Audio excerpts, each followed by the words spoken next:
বিশ্বকাপকে সামনে রেখে শেষ মুহূর্তের প্রস্তুতিতে ব্যস্ত তিন আয়োজক দেশ মেক্সিকো, কানাডা ও যুক্তরাষ্ট্র। মার্কিন মূল্যকে কড়াকড়ি আর নানা বিধিনিষেধের মাঝেই ভিড় বাড়তে শুরু করেছেন দর্শনার্থীদের। তবে গ্রেটেস্ট শো অন আর্থ শুরুর রোমাঞ্চ সবচেয়ে বেশি ছুঁয়ে গেছে মেক্সিকোতে। বিশ্বকাপের প্রায় ৭৫% ম্যাচ মার্কিন মূল্যকে। ১০৪ ম্যাচের মধ্যে ৭৮টি হবে ১১ শহরে। তাই গ্রেটেস্ট শো অন আর্থ ঘিরে চাপ বেশি যুক্তরাষ্ট্রে। শেষ মুহূর্তে এসে কতটা প্রস্তুত আয়োজক শহরগুলো?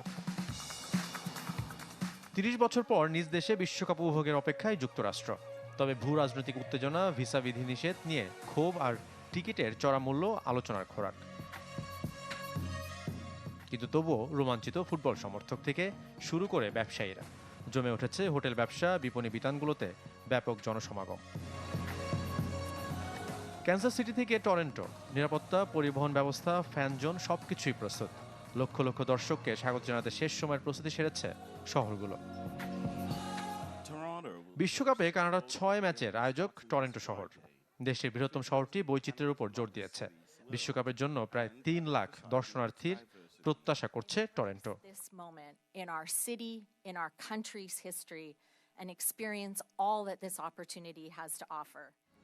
বিশ্বকাপকে ঘিরে সবচেয়ে বেশি বর্ণিল মেক্সিকো, যারা ইরান সহ ৬ দেশকে আপ্যায়ন জানাচ্ছে। যে উন্মাদনা ছুঁয়ে গেছে মেক্সিকো সিটির কেন্দ্র জোকালয়। শেষ সময়ের প্রস্তুতি দৃশ্যমান। টুর্নামেন্ট চলাকালীন হাজার হাজার সমর্থকের মিলন মেলায় রূপ নেবে এই স্থান। রাস্তার ধারে বর্তমান আর সাবেক ফুটবলারদের ছবি ও মুরালের পাশাপাশি জায়গা পেয়েছে বিভিন্ন সাইনবোর্ড। সঙ্গে মেট্রো স্টেশন এবং প্রধান বিমানবন্দর সহ গুরুত্বপূর্ণ স্থাপনায়ও শেষ সময় সংস্কার কাজ চলছে। তবে টুর্নামেন্ট শুরুর আগে বড় চিন্তা দেশটির শিক্ষক ইউনিয়নের বিক্ষোভ। বেতন বৃদ্ধি এবং পেনশন আইন বাতিলের দাবিতে সিএনটি গত সপ্তাহ থেকে ধর্মঘট করছে।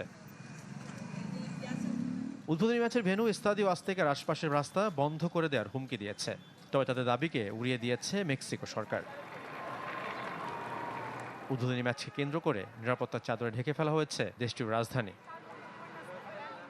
শাফাত মিদুল, চ্যানেল 24।